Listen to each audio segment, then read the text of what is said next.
الذي أقوله الآن هو لغة، أحكام لغة. الأصل في التقاء الحروف الإظهار، هذا هو الأصل.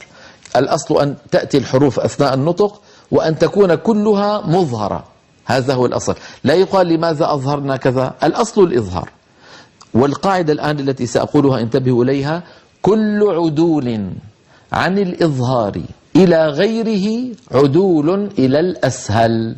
يا ليت تكتبوها: كل عدول عدل عن كذا بمعنى تركه إلى غيره، ترك أمرا من أجل أمر آخر. كل عدول عن الإظهار، عدلت عنه بمعنى تركت الإظهار إلى حكم آخر. كل عدول عن الإظهار إلى غيره، شوفوا كلمة غيره، دخل الإدغام، دخل الإخفاء، دخل القلب الذي سيأتي معنا في أحكام النون. كل عدول عن الإظهار إلى غيره عدول إلى الأسهل.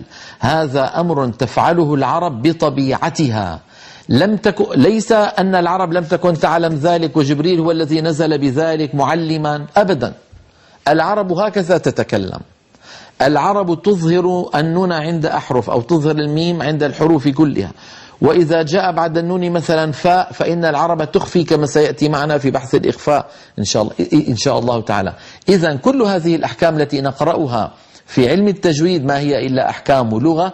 ولو فتحنا كتب النحو القديمة ككتاب سيبويه مثلا رحمه الله، أو أي كتاب سر صناعة الإعراب لابن جني، أو عبد الوهاب القرطبي، أو مكي بن أبي طالب القيسي، أو الداني، أو من أئمتنا الكبار، نجد بأن هذه الأحكام مذكورة في كتبهم، مع أن بعض هذه الكتب كتب نحو، كتب نحو وصرف، ومع ذلك فيها باب مخارج الحروف، باب صفات الحروف، باب أحكام النون الساكنة والتنوين. كل هذا نجده على أنه لغة، لأن العرب هكذا تتكلم كما سأذكر بعد